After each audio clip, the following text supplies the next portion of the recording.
Assalamualaikum warahmatullahi wabarakatuh. Perkenalkan, nama saya Gina Aulia, MPM 18200691 dari Lokal 7B non-reguler. Jadi di sini saya sedikit akan menjelaskan tentang politik ekonomi kerakyatan. Yang pertama ada definisi politik ekonomi kerakyatan. Jadi politik ekonomi adalah ilmu sosial yang mempelajari produksi, perdagangan, dan hubungan dengan hukum dan pemerintahan. Secara sederhana, ekonomi politik mengacu pada nasihat dan diberikan oleh para ekonom atau seseorang profesional dalam disiplin ilmu sosial ekonomi kepada pemerintahan, baik tentang kebijakan ekonomi umum atau khusus tertentu yang dibuat oleh politis.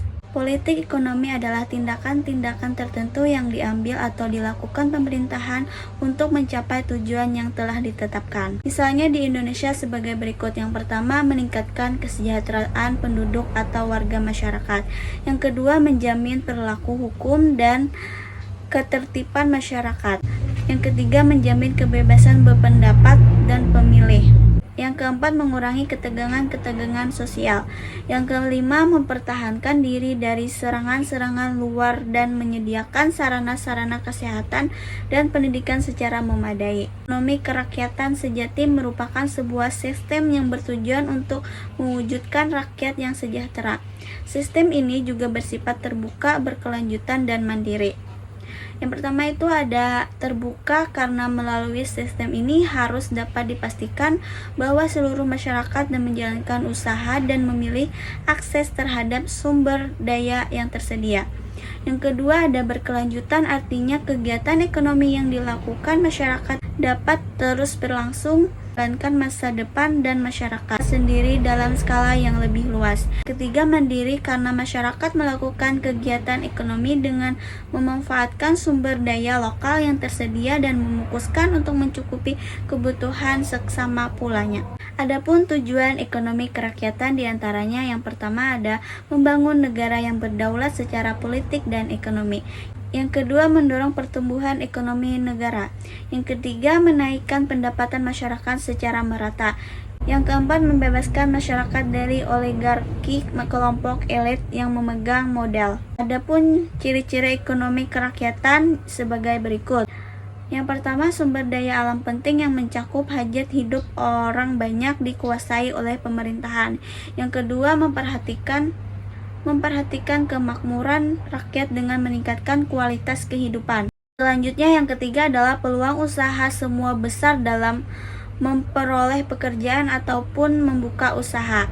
Yang kelima, tidak adanya oligarki atau pengusaha sumber daya alam oleh kelompok elit, mekanisme pasar yang adil dengan persaingan yang sehat. Selanjutnya yang kelima, adanya pembangunan ekonomi yang berkesinambungan. Selanjutnya yang keenam, adanya perlindungan hak konsumen. Dan yang terakhir, pertumbuhan ekonomi yang menjunjung keadilan kepentingan oleh banyak dan meningkatkan kualitas kehidupan. Selanjutnya, tujuan dari politik ekonomi sebagai berikut. Yang pertama, agar kekuasaan yang ada di masyarakat maupun pemerintahan diperoleh atau dikelola dan diterapkan sesuai dengan norma hukum. Yang kedua, dapat menciptakan kekuasaan di masyarakat maupun pemerintahan yang demokratis. Yang ketiga, dapat membantu menyelenggarakan kekuasaan pemerintah dan masyarakat yang mengacu pada prinsip negara kesatuan Republik Indonesia. Yang keempat, melindungi hak-hak semua warga negara Indonesia dan menjamin terlaksananya kewajiban-kewajiban warga negara. Yang kelima, menjaga keamanan dan perdamaian negara. Selanjutnya, menjaga kehidupan sosial yang seimbang untuk kemajuan bangsa. Yang terakhir, mewujudkan pertumbuhan ekonomi yang tinggi, mewujudkan kemajuan ekonomi yang stabil.